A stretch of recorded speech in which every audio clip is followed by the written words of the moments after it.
This is a test of the Boundary Park alert system.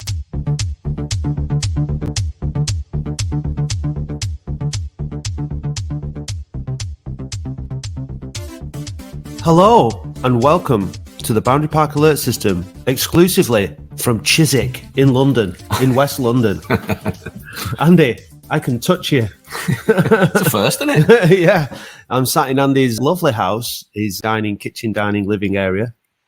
You've just literally finished cooking us a sausage and egg sandwich, which we do have beside us. Yeah. And we've not eaten yet. So there will be some noises of chewing and that kind of thing that you might need to get over for the first 10 minutes of the podcast. But hopefully we're going to get our fan guest to do a lot of the talking in the early stages so that we can eat our sandwich. So do you want to do your fan thing bit? Then we can press mute this end, eat our sandwiches, and let him do the talking. Yeah, that sounds like a plan. It does. Firstly, I'll apologise to our fan guest that I made him record at 9:30 on Sunday morning because it also happens to be my birthday today. Many happy returns, Andy. But you're a slave driver for making me record this on my birthday. I should have the day off. You didn't put a request form in. If you'd have put a request form in, we could have talked about it and then recorded on your birthday. Based on the fact that we are here after the Maidenhead game. Yeah. So, That's fair enough. Yeah. Anyway, fan guest. Can you tell us when was your first game? 2011, Swindon away. 2-1, Danny Phillips-Kirk, last minute win. Wow. That's a game. That's a very, very recent one as well, isn't it? Yeah, very recent. I'm afraid my I don't go back to the 80s and 90s like lots of people, so I hope I'm still accepted. Oh, no, you're definitely accepted. What is, in that short period of time, who has been your favourite player? Connor Ripley. Yeah. Great goalkeeper, wasn't he? Yeah. Was it a lone player, though? It's always difficult falling in love with lone players, isn't it? I fell in love with Connor Ripley. I also fell in love with Owen Doyle, Peter Clark, Jack Byrne. That 2017 season for me, 16, 17? Yeah, that's for me sort of went down in history. Although I think we finished about 19th or something. But that was some good times. There's a good reason for that. You falling in love with those players, though, because they were the best players in those teams. They're better than anything we could actually afford for real at the time. Well, maybe in the future we might be able to get those players in on full-time contracts. Never know. What is your favourite Latics-related memory during that time? My favourite Latics-related memory, I don't know if you lads were there, but we drew 4-4 away at MK Dons. I don't know if you remember it. Yeah. Not that long previous, we lost, I think, 7-0 to them. And we had a 4-4 draw, and it's hard to describe, really, because I felt like we were the only people in the stadium. I think we were winning the whole time, and then in true Oldham fashion, sort of let it slip at the end. And I think aforementioned Doyle got a couple, and it was just a great atmosphere, and that one sticks out in the memory for me. Yeah, that was that the Wellens ball era when it was kind of going well at the start. I think. Memory serves me right. Yeah, not too far away from the 2-1 away, Portsmouth 2-1 away. I think that's right. Yeah, when we played them off the park, Windmill scored 2 that day, didn't he? Yeah. It's definitely dating your time with Latics. So, tell us a little unknown fact about yourself as well. Actually, final question. Yeah, so I was thinking about this, and you'd asked me this. It's quite hard to come up with something that's not sort of self-indulgent, but at the same time is interesting for people. I have spent a lot of time running various Barmy Army cricket tours around the world. And that's taken me to various wonderful locations. So that's what I suppose. I've seen that the connection here, Andy, between you and the fan guest? No, it isn't. We actually just met at Barnet away and started chatting. But I am aware that he's involved in the Barmy Army because we briefly chat about that, and there's a picture on his profile, which is the case. Going to be tough today, isn't it, to get back into that test match? I was just saying to Matt, I've switched it off behind me because it's not going too well. But there we go. Yeah, indeed. So, lad, you can't have it all. You can't have yesterday at Maidenhead and the cricket. That would just be too much to ask, wouldn't it? Surely. Yeah. So, fan guest, what's your name? James Elwood. Welcome to the show, James. Thank you. Yeah, it's good to have you on, James. You don't have a particularly strong Oldham accent, so can you explain your connection to the club, mate? I've got no connections to the club whatsoever. I'm from Oxford, as you can probably tell. So my closest friend to this day moved down from the northwest when we were both 12, 13. He was an Oldham fan through sort of forced. His dad, he was an Oldham fan anyway, so he came down. My friend, so obviously Oxford United is the local team, but I'm from a middle class market town in Oxfordshire, so therefore everyone supports Liverpool, Man United, or Arsenal. And I've got, for some weird reason, a built-in love of lower league football, and I had no one to go and watch Oxford with, essentially, because my friends, are Sky Sports fans and that kind of thing. And when my mate came down, it sort of went from there, really. And then as soon as we were old enough to sort of learn to drive, we started going. And then before you know it, every game sort of south of Birmingham and a bit further afield, we try to. Yeah. So that's really I sort of fell in love with it from there, really. I love it. It's a brilliant story. I love this sort of stuff. Yeah, I do as well. It's just like totally random, but like that's your connection to Oldham. Your connection to Oldham is your best mate, and my best mate moved down from there. And I copied him basically, as what you do when you. And here we are. What a wise choice. I wouldn't. You know what? I wouldn't change it for the world. I know exactly. I mean, it's got Because once you're in, aren't you? It doesn't matter. It could have been Oxford United. Once you were in, you were in. It's just the way it is, isn't it? Once you've made your choice, and then your highlights of your footballing life is 4 all the way at MK. I didn't choose Fulham on purpose because I think that gets a mention quite a lot on this podcast. But it does. That would get that would get a mention as well. But. So you were there that day for that game as well? Yeah, I was there that day. Yeah, I was there. Fantastic. No, he's a fully fledged member of the Latics Barmy Army as well. Doesn't matter where you're from, you're accepted as one of the folk. Exactly. And you were there yesterday at Maidenhead, which is now presumably vying for a top 5 place in your favourite Latics memories, having smashed Maidenhead 3-1. It was good. It was. I met you for the first time in the pub yesterday before the game. Saw you very briefly in the pub after the game. Yeah. What did you make of that bit in between then? What's your assessment of the 90 minutes? Brilliant. It was unbelievable. Nothing else to say, really. We dominated from ball one, as they say. Could have got plenty of goals. We looked about 2 or 3 divisions ahead of them. I thought we were fantastic. I thought for the first time all season, our midfield was actually a midfield. As I've been saying all season, we've got a proper defence, good keeper, and we've got plenty of striking options, but that centre midfield has just been missing all season. We've all been saying it. And for the first time yesterday, Sheron, Hammond and Conlon just dominated, and we were fantastic, essentially. Very, very positive. And it does help when the real Dervan Green stands up, doesn't it? And he gives you a bit of the threat down that side, because yesterday we were all a bit shocked that Mark Kitchen wasn't on the team sheet. Presumably he picked up a knock or something. But so we didn't have that threat down the left-hand side. Quite often you'd find Liam Horgan found himself as in a crossing position on the left-hand side. Kitchen was probably out on piss with Alex Reid. Possibly. Yeah, I hope he wasn't, because he won't play for Latics again if he was. But, but the Green offered that. So everything went down the right-hand side. And, Green was putting balls in and causing them trouble. So it was nice that he took that responsibility on. Although I think if Kitchen had played yesterday, he would have had a field day down that left-hand side, because there was so much time and space. I mean, even to the point that Horgan managed to get a shot in and score. Still don't know what was wrong with that. No, I mean, I don't. Did you see what was wrong with that goal? I think they gave it as offside, but I've been researching it all morning and I've got nothing to offer him. I had no idea.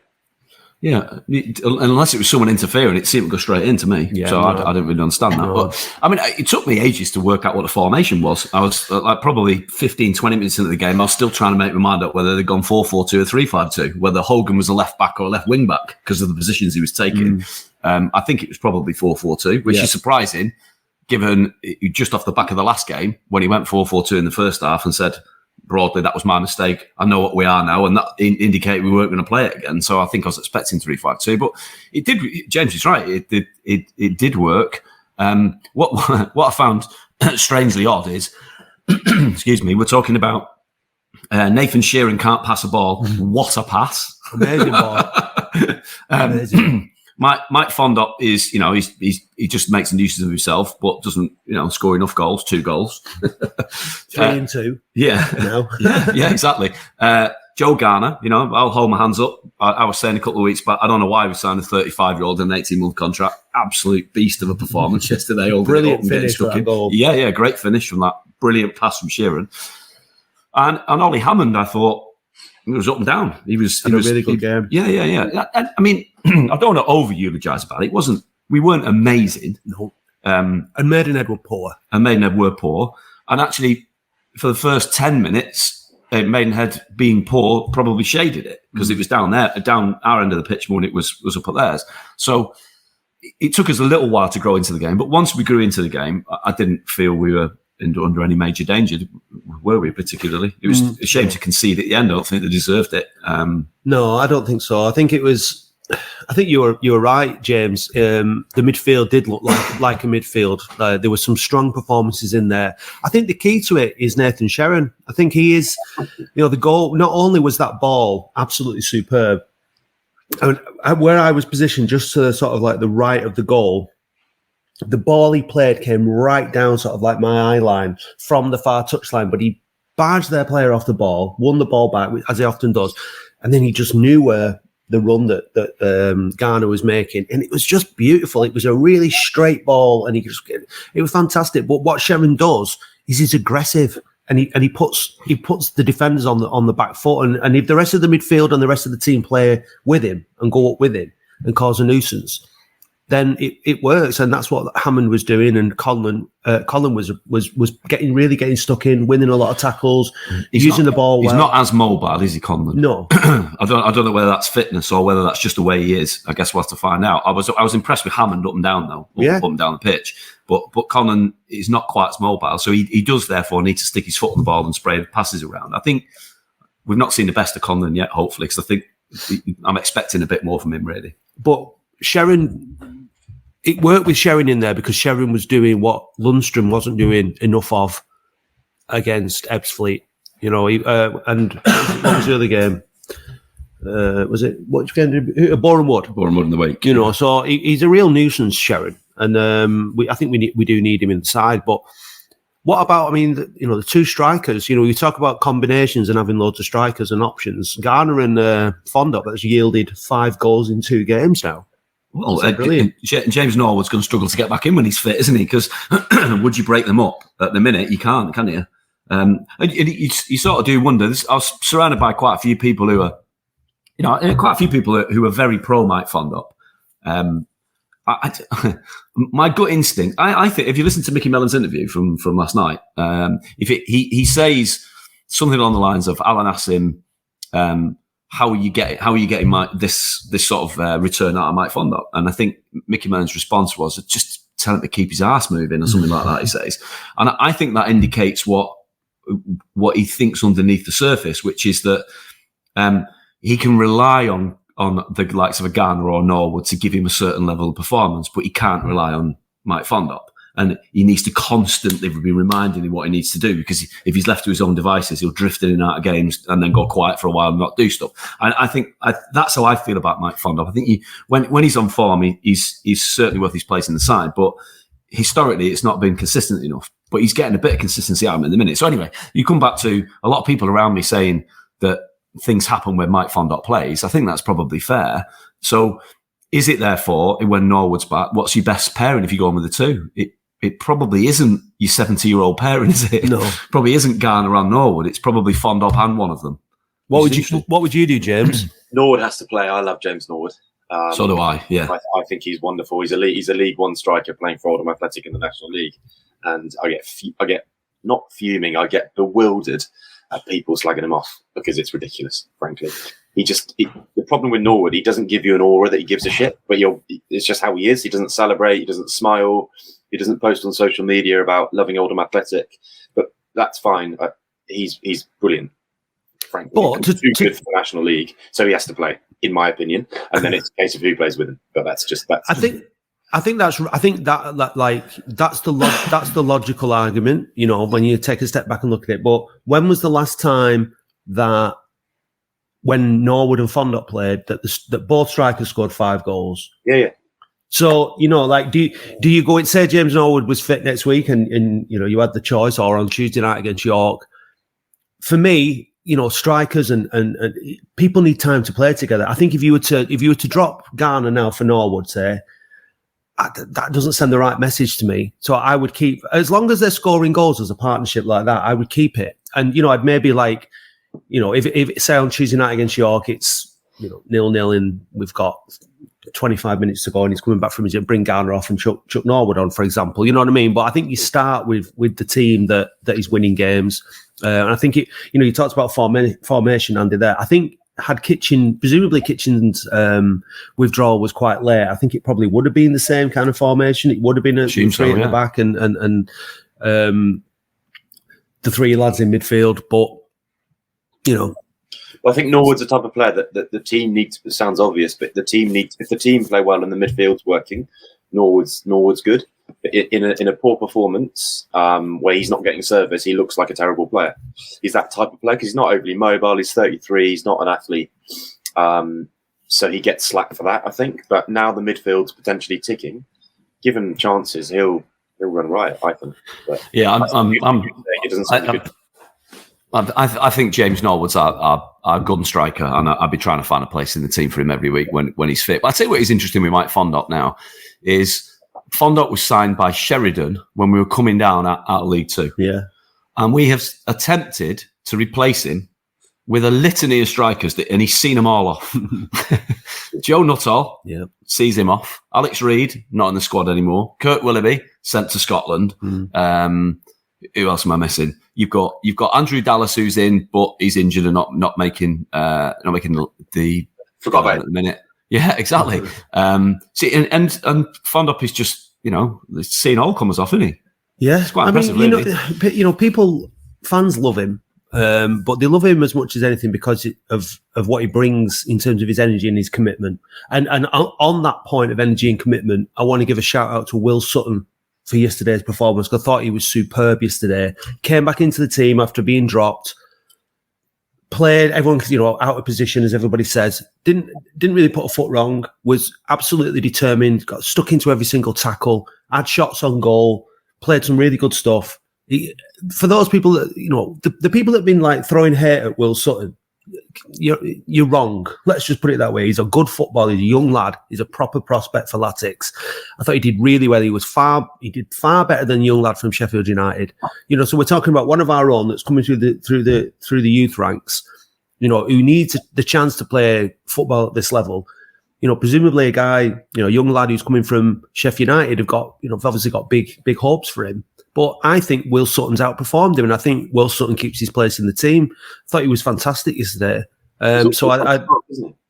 You what, mate? He's also a centre half, isn't he, by trade? Yeah, exactly. And he's been put in a new position. So yeah, but he's coped, and he's not coped every second of every game. But then neither is Liam Hogan, who is an experienced captain at this level and who's won promotions. You're not going to get the perfect performance out of any of our squad, you know, week in, week out. They're never going to be 9 out of 10s for 90 minutes. That's just not the. So you've got to try and look at it, you know, on the whole. I just thought he was brilliant yesterday. I thought his desire and his enthusiasm and his professionalism, because, you know, we're talking about Fondop, he always gives it his best, 110. That's why fans have got a lot of respect for him and for Hallam Hope as well. He's another one who, you know, he can be out of the team for 10 weeks just by not being picked, and then he'll come back in and he gives his all.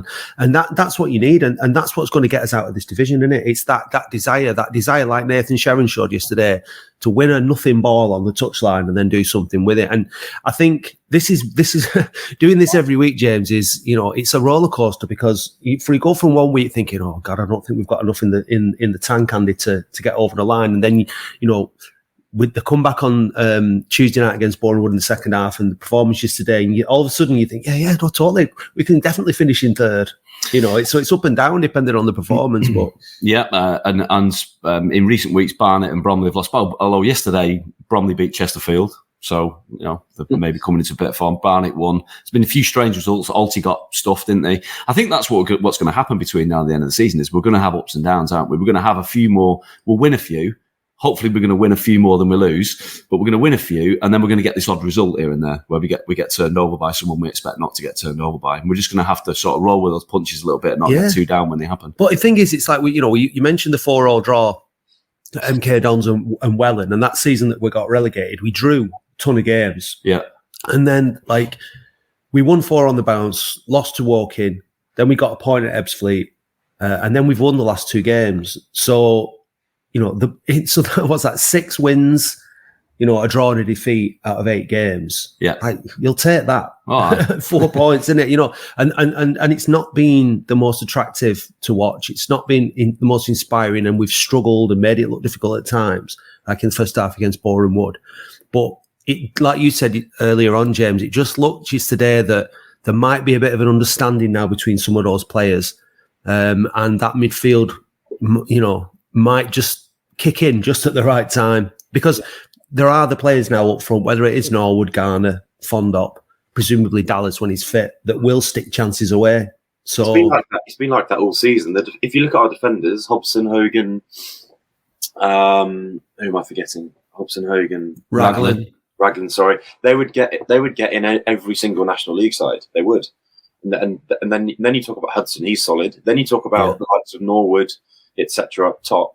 It's been the same all season. It's just you're tearing your hair out that there's been no midfield.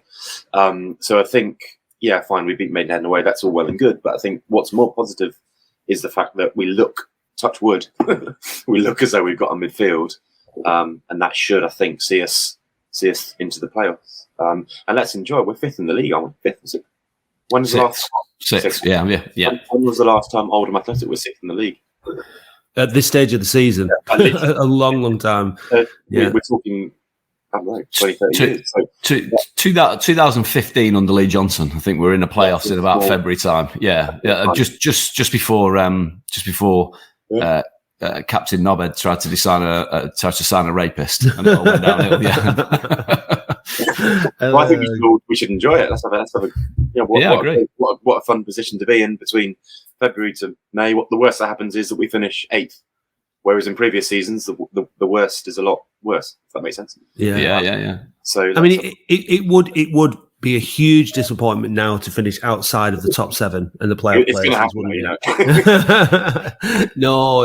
I don't think so. I genuinely believe that we've got enough. Like you mentioned the players in the squad. You mentioned the fact that we've now got a squad where you've got an issue where it seems like Alex Reid has maybe burnt his bridges with the manager for whatever, that's between them two. I would like to think that if you've got a player in the squad and the squad needs a player, that he plays, and that comes before any falling outs. And if, for example, if we lose Garner and we've only got Fondop, during the week or for Tuesday night for whatever, Garner's got flu or something, you've got to.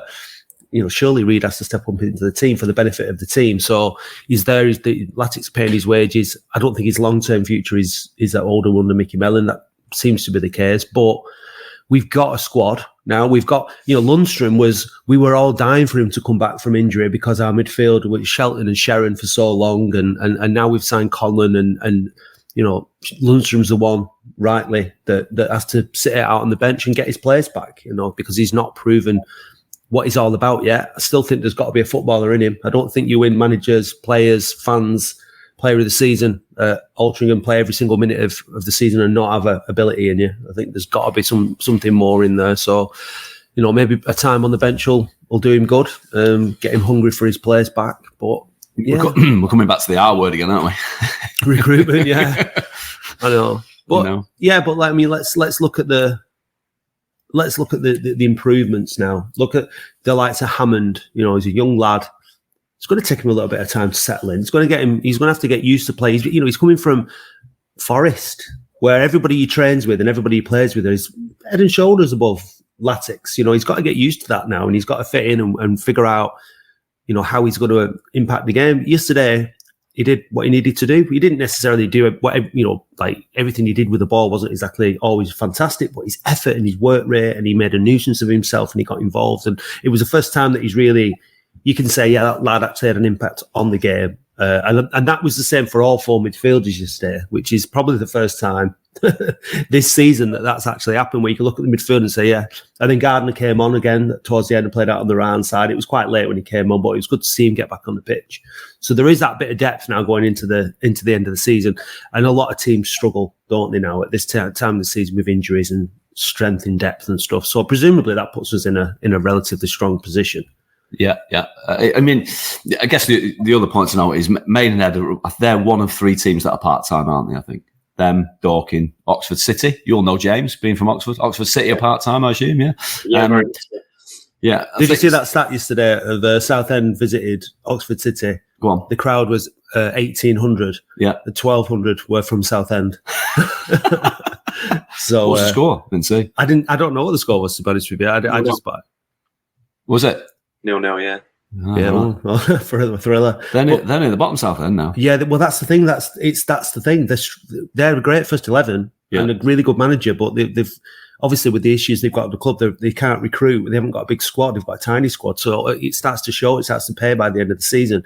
So and then you've got teams like Fylde, who it seems like actually had it rough in terms of injuries and whatnot earlier on in the season, and now picking up some form. And unfortunately, we've got to play them now as they're picking up form. But yeah, I mean, it comes in ebbs and flows. You mentioned Stockport yesterday, how they lost, and even teams that are doing really well can have off periods. So we need that to happen to some of the teams around us, and we just need to keep doing what we're doing, because under Mellon, we're getting results. Yeah. We're sitting pretty comfortably now in that playoff contention spaces. So it should be a good. So you're going to York, aren't you? Yeah. I'm not making that on a Tuesday night, James. I think that's probably a bit too far for you, is it? It's a struggle for me after work. Yeah, likewise. So I'll watch that on the telly. But that could be a top day out. Have we sold out the away end? Close to it, I think. Well, we certainly sold out behind the goal. Yeah. And then there's another stand to the side. We're not sold out yet because my brother bought tickets yesterday. For him and Enzo. Oh, yeah. He wasn't going to take Enzo, but we bullied him into doing it because Enzo, come on. So yeah, so it'll be a good attendance, no doubt, at Tuesday night at York. Can't wait. Game under the lights. Yeah. So we just need them to do it again, don't we? Do what they did yesterday. I'm sure it'll be a more difficult game, but I think we need our home form to pick up. I think that's more important than. I think that's what's been missing, hasn't it? In recent times, and I think if we can make Boundary Park a fortress, or more of a fortress than it has been, I think it's proven that we will pick up points on the road. So I think that should be the priority, making sure we see teams off at home. Well, the next home game is Kidderminster. We welcome Frank Rothwell back after his amazing nautical experience challenge. Incredible, isn't it? Absolutely incredible. I thought Arlene's blog this week struck the right chord with that particular sort of story. When we all watched it, it's quite emotional to watch him coming in, especially with his Latics shirt on. I love that. Apparently, he didn't let off a flare because he wanted to set the right example to Latics fans, because we can't let off flares in the ground. But yeah, no, absolutely amazing thing to have done. I mean, to have done it once is unbelievable. To have done it twice after having heart surgery a year later, year on from heart surgery, being 73, he's some fella, isn't he? In the same week, I noted that Abdallah Lemzagan pushed a social media picture of himself stood in front of the Champs-Elysees in a pair of white jeans in the middle of winter. Now, I mean, white jeans at the best of times aren't allowed, but stood in front of the Triomphe. Yeah. Was it? Is that what he was? I think so. Oh, was it? Isn't but Triumph follows him everywhere he goes. I know, but it is inspiring what Frank has done. There's no question about it, and I'm sure he's told this to many people. But when the David Unsworth press conference was on, was chatting to Frank, and he was telling us about rowing the Atlantic first time round, and he said, "Oh, it were easy." He said, and he's telling us about the tides and the currents that pulled him, and I think basically I'm sure it wasn't easy. I'm sure that was just Frank just being, I'm sure it was still very difficult, but I think the weather was and conditions were really kind to him that time.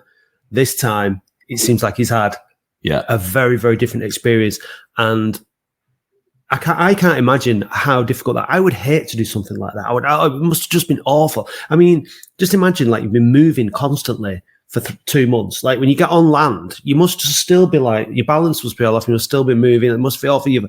Horrible cramped conditions. You know, he looked like he just rode the Atlantic on his own, didn't he, with his beard, and he lost weight and he's sunburn and like, and I think it's incredibly inspiring. Like as a metaphor that, you know, things are very, very difficult, but if you really try and you believe, you can achieve a lot. And I hope that message has an impact on the players, particularly, like you said, James, on the Saturday against Kidderminster, where we're going to have a massive crowd in front of us. We've been struggling at home, but we were welcoming Frank back after this incredible achievement.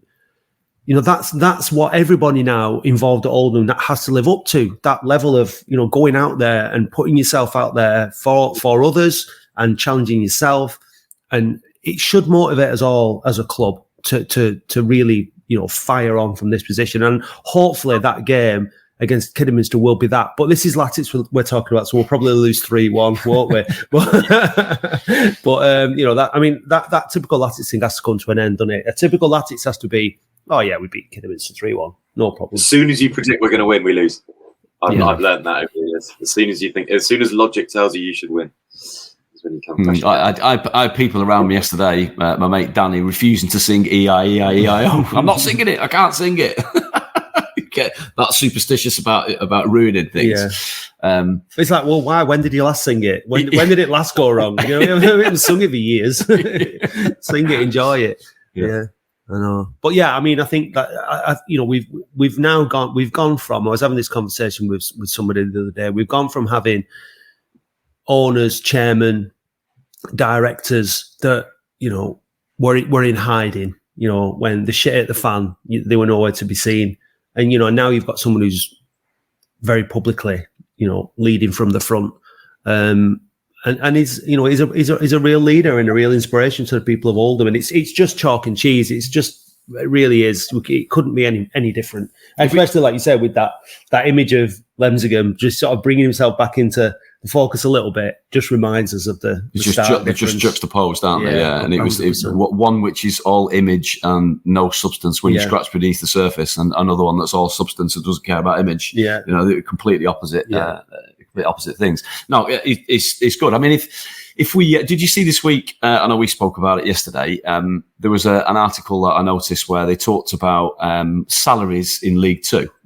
I think it picked the teams out. So the biggest salary in League Two, I think, is Wrexham, at about 90 grand a week, which is about £4.75 million a season. And then beneath that, you've got the likes of Stockport, Mansfield. I think Gillingham were in there. They've got American owners, haven't they? Yeah. All anywhere between, you know, 3.5 to £4.75 million. I think our annual, don't know, but I think our annual budget is possibly between the sort of 1.8 and 2 million mark. So it just shows you how far away we are in terms of being able to compete with the salaries at that end.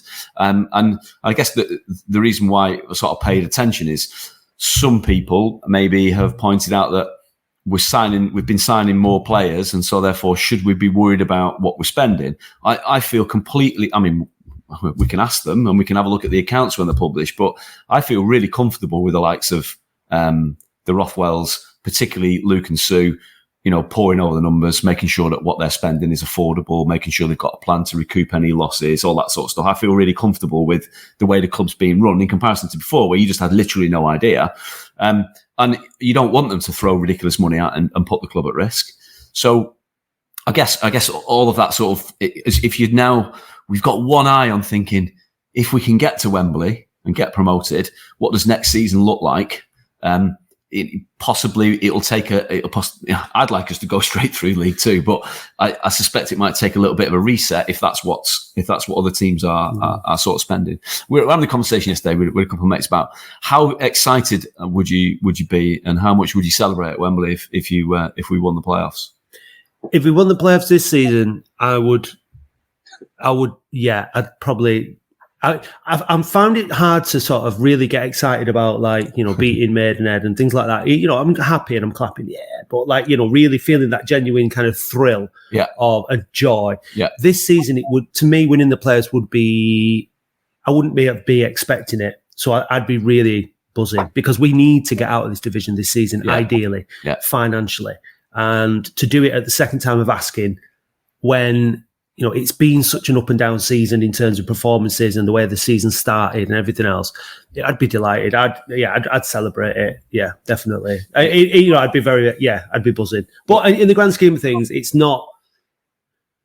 I'd get over it pretty quickly. You know what I mean? It's not the kind of thing I want to be celebrating in 10 years 20 years as our last achievement was promotion from the National League. It's kind of a case of like, this is business that needs to get done. Let's get this business done. Let's move on.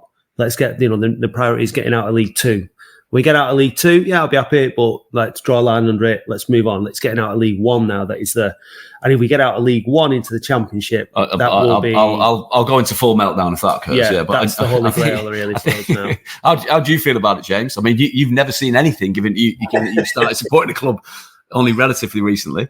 Yeah, so my expectations are pretty rock bottom. So I'm not expecting us to go up this year. And I don't think anyone should really. I think it's a bit of a cliche, but it's baby steps and it's progress. So if you finish 6th this season and lose in the playoff semi-final, that's better than last season.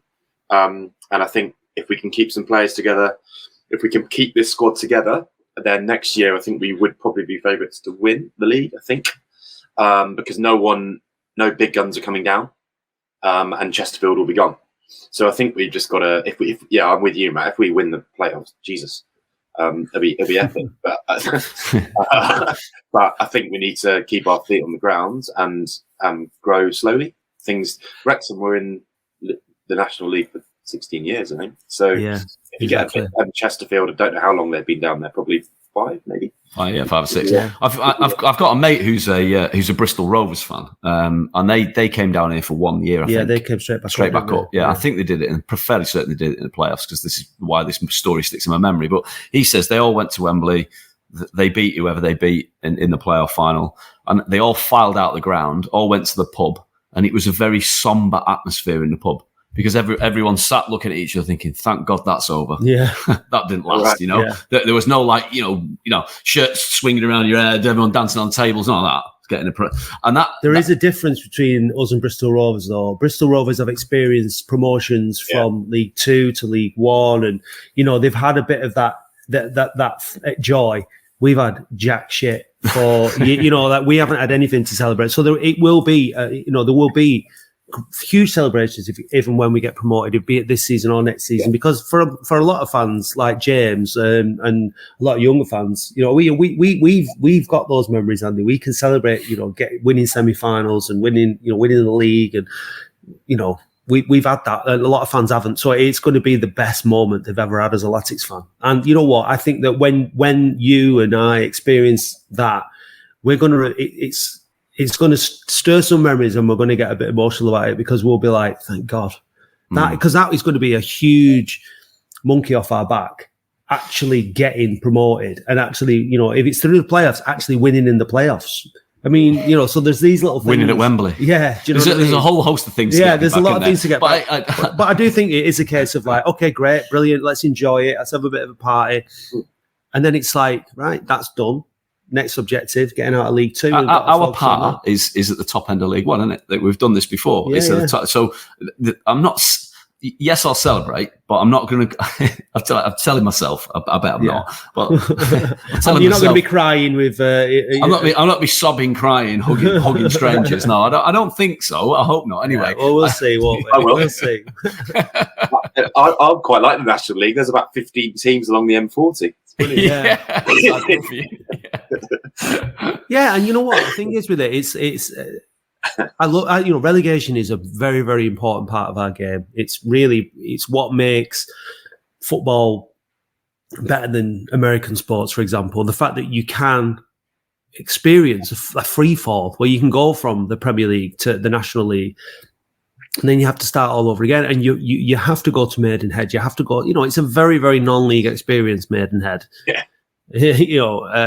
But it's part of what's great about it, because it means when we go up into League Two, all of a sudden everything in League Two seems so much better than it did when we were last in League Two, and then having something to aim for again. So it's crucial, and I think so long as we're not in the division for 15 years or 11 years like Stockport and Wrexham, then you look back on it as a character building, and it has been character building because the character of the club has changed massively as a result of what's happened. So sometimes it's a necessary evil. Sometimes you have to get to rock bottom in order to rebuild and start again. And that's the feeling, and that's why we've been pretty chilled when we talk about the overall grand scheme of things.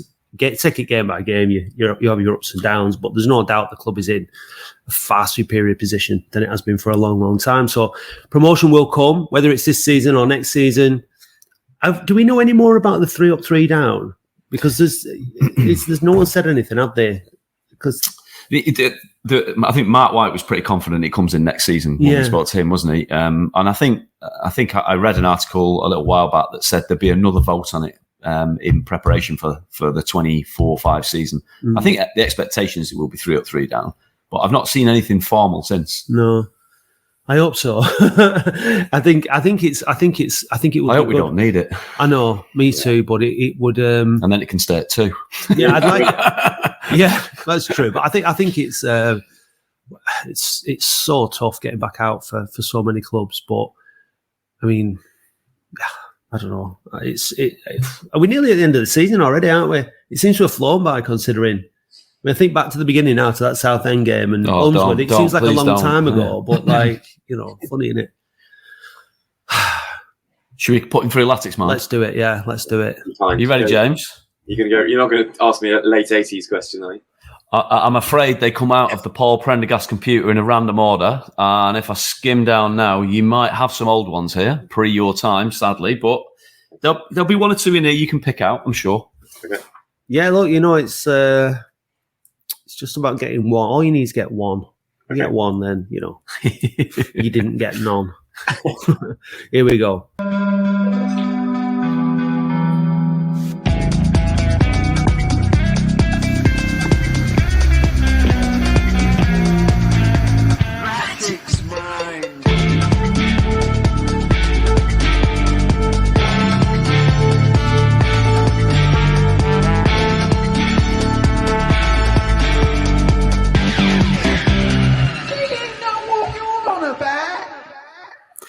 Which Oldham-born striker scored a hat-trick against Latics at Boundary Park for Norwich City in November 1992?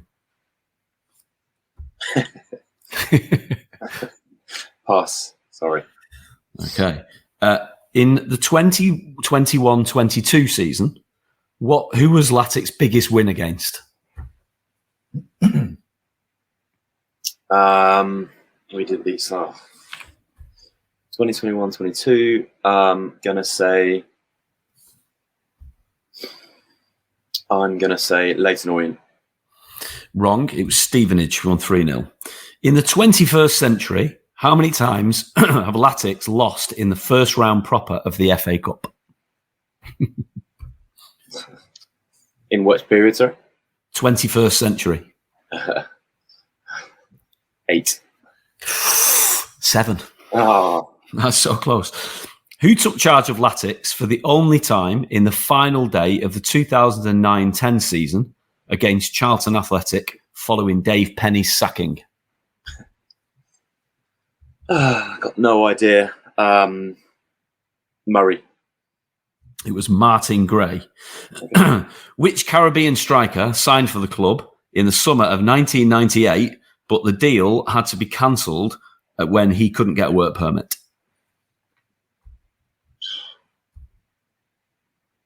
Would you know the answers to these? Oh, I would. This would have been tricky. I don't know.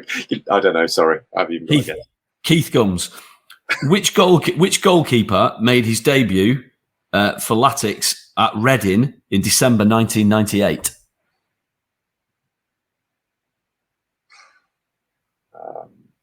Paddy Kenny. David Miss Kelly. Oh, not correct. 1 pass. I'll go through the pass. That was hard. I mean, Even Oldham 21. Yeah. Even a 60-year-old Oldham fan who's never. No, they were tough then. Well, who was Matt? Who was the Oldham-born player that scored a hat-trick against Latics in November 1992? Would that be Mark Robbins? It would be Mark Robbins. Right, yeah. so I would have got one then. Yeah.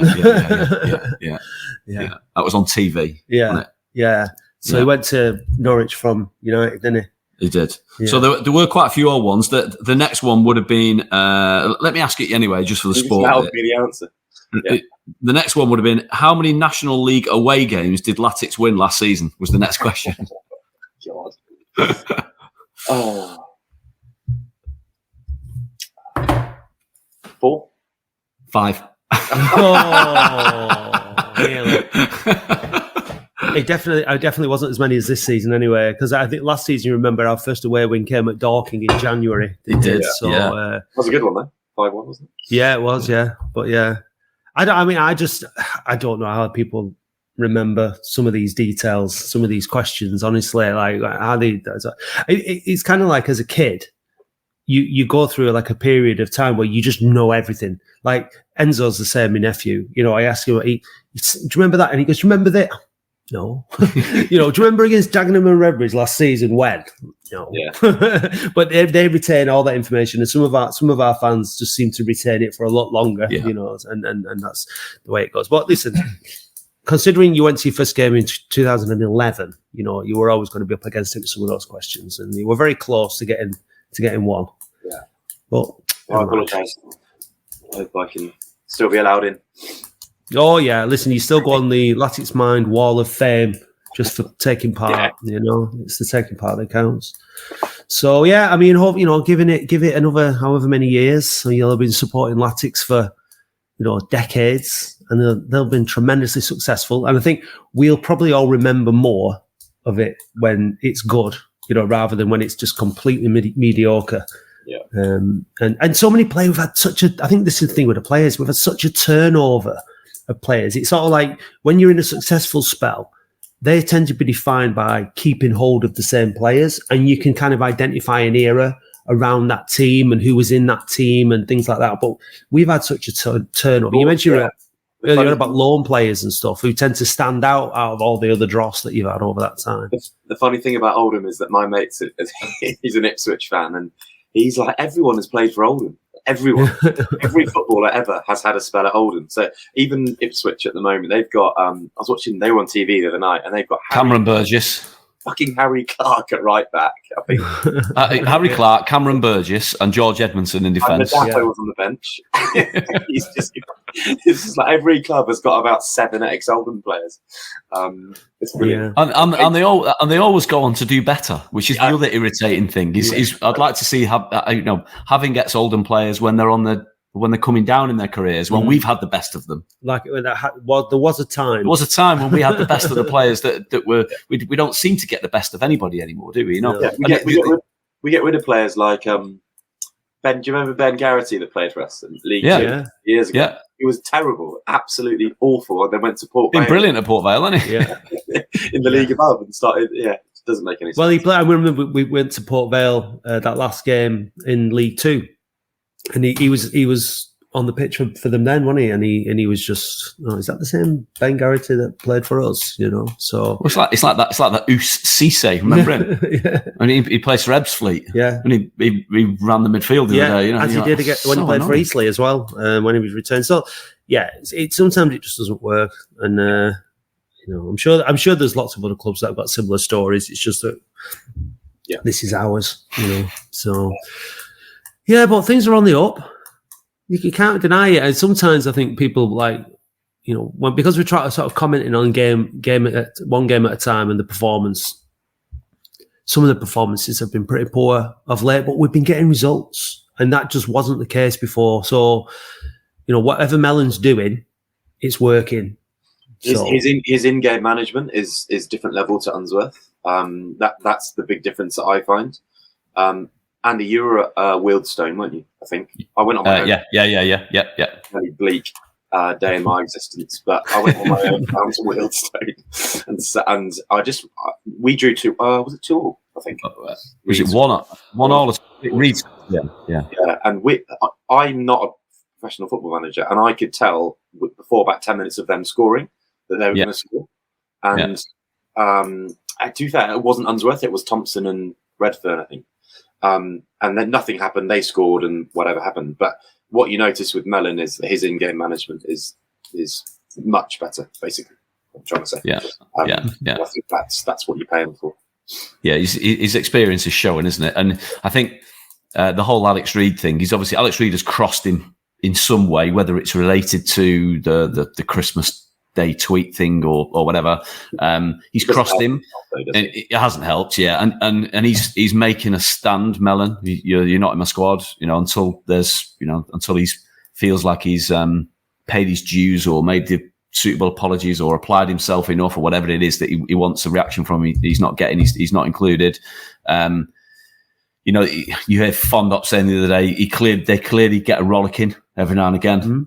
It's arm round them when it's the experience does show through, doesn't it? I think the question mark for me that we've seen recently is what the tactics, but yesterday we kept the ball on the floor a lot more. I think it comes down, again, I've been saying it all season. It's the players. A manager can set a team up in any way, in formation, give them any set of tactics, but the players have to deliver it. And players have to take responsibility for a game during the game. You talk about in-game management from a manager, but that's what players have to do as well. And, sometimes you have to tactics sometimes go out of the window because you've got to deal with something that's going on the pitch, a particular player running riot for the opposition or getting overloaded in certain areas. You've got to manage that yourself. Your captain and your experienced players have got to deal with it.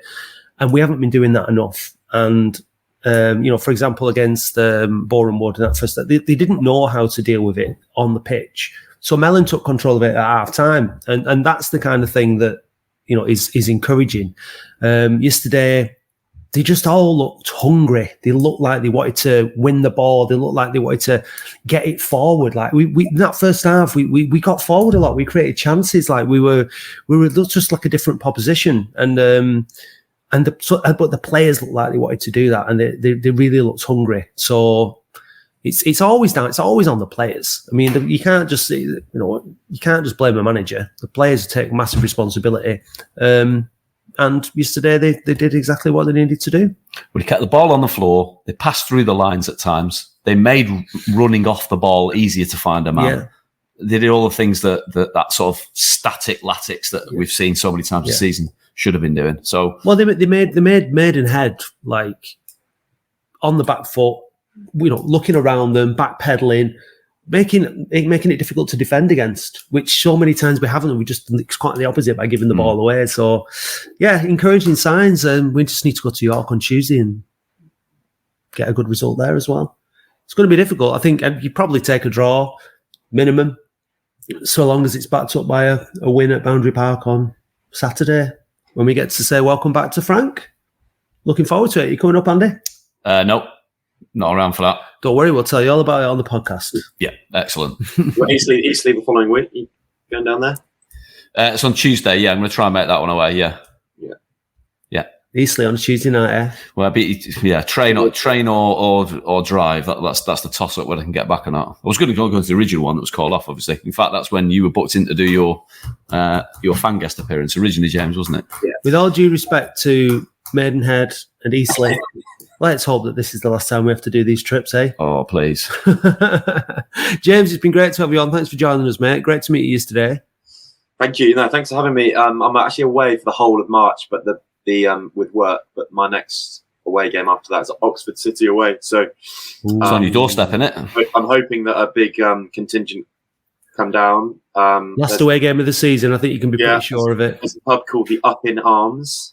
Right, which is about a mile away from the ground. So we're gonna, me and my mate are gonna plonk ourselves in there. So hopefully a few people can come down and we can have a good day of it. Absolutely. Lovely. Well, we'll be looking to secure our second or third place spot then, won't we? Yeah, hopefully. That'll be our celebration of making the National League playoffs. Yeah. Well, hopefully we'll have secured that before the second last game of the season, but we'll see.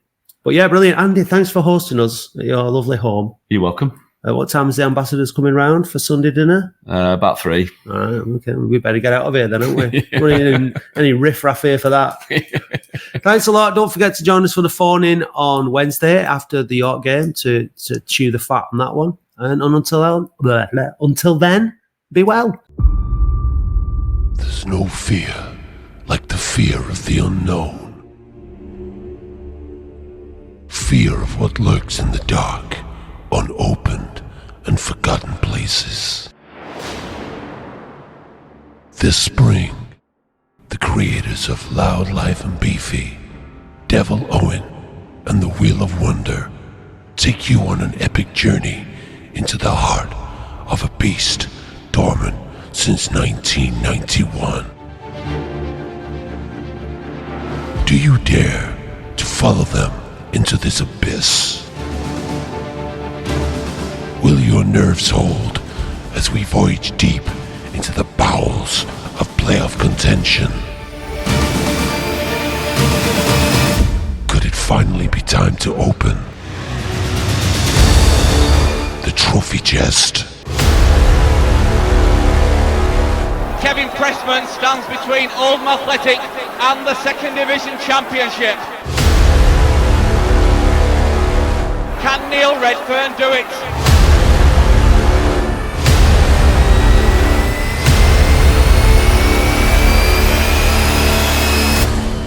He has!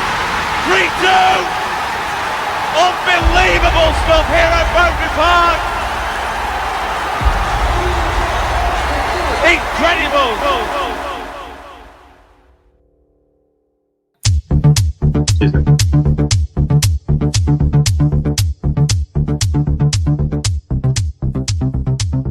Thank you for listening to the Boundary Park Alert System, a QPod production hosted and produced weekly by Matt Dean, Andy Halliwell and Dave Bradley. QPod is Oldham's only dedicated podcast production company, and if you'd like to learn more about how podcasting can help take your brand to the next level, visit kupod.co.uk.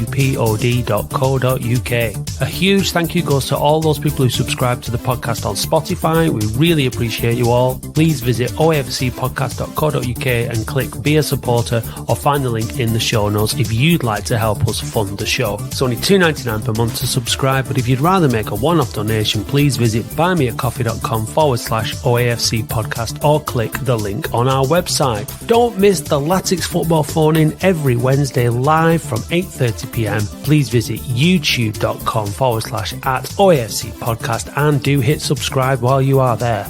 You can also follow and interact with us on Facebook, Twitter, Instagram and TikTok @OAFC podcast. Big thanks go to Eileen Finnegan for writing our excellent weekly blog, which we encourage you to read on our website every Saturday morning, and also to Paul Prendergast for providing us with all the Latics Mind questions. The title music for the show is by Manchester DJ and producer Starion, and for more information visit bandcamp.com/Red Laser Records.